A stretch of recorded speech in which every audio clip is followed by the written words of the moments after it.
This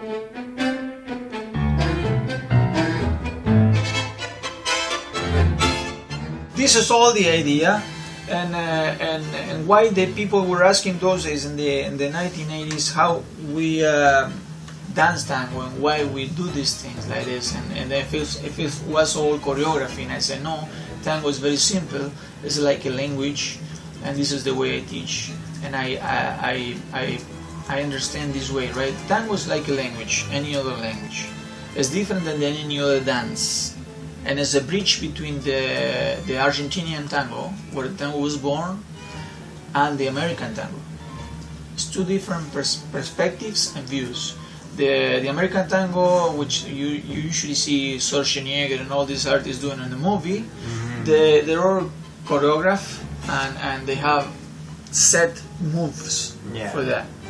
And more mechanical. Like more mechanical, and it is not improvisation at all. Right? And an Argentinian tango, even with choreography that sometimes you have to do for a show, mostly when you're going to dance for fun, it's improvisation, and you need to know the language. When they know the language, right, it have to be a very polite conversation. It's like being at the first date with the girl, you know, where you are more gentle all the time, you know. That's what you move the chair for the lady. You invite her to eat, you know, dinner, and then you go for an ice cream and say, "What do you want to do, darling?" And after 25 years married, you just scream each other. But, exactly, because if I speak over your conversation, we never gonna understand each other. Yeah. Now, if I give you time when I ask you something, and you answer me back, and then I say another thing, and then that becomes a really polite conversation. When we start to talk or scream, this is what happened when we dance.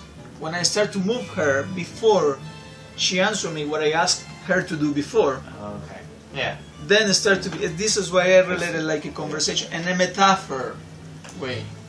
This is all what tango dancing is about. Yeah. To keep this body language communication all the way through. There's so many elements going at once.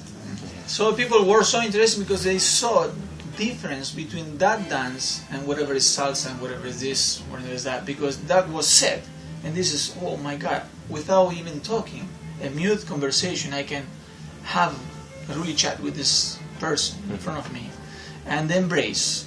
That was the most challenge to teach back those days. Now it's a little bit more easy. I noticed, and this is a different culture, of course, right? The idiosyncrasy are different. People are more afraid to touch in these countries than back home. And it happens to us especially when they're really Orthodox English, you know, and they want to learn tango, and some of the members wants to learn tango, and but the other ones, they don't really agree. They say hi from far away. When I get in a house in a Latin way, everybody will embrace and give me a kiss, whatever, you know. And it's different. It's not that one is better, one is no. It's different, right? Just different, yeah. So some people they just lean a little towards that way because they want to change, they want to see, they want to experience, right?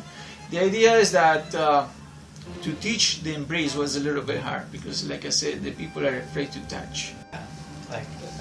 Tango is a romance of 3 minutes, and let's understand this. It's not sex, because some people are confused and missed up these things, you know. Some people say tango is dancing like dancing horizontal, and they say sometimes as a joke. It's not true. Even if it's this intensity, very polite. Nobody go over the limit. It's a romance that is less than 3 minutes, because, like I say, you invite a girl to dance with the head, and she accepts it, and you dance. And if she don't like you, or you don't like her, that was only 3 minutes, because she will never dance with you back again. You understand? It's a romance or could be that they like each other, But it was a romance in 3 minutes.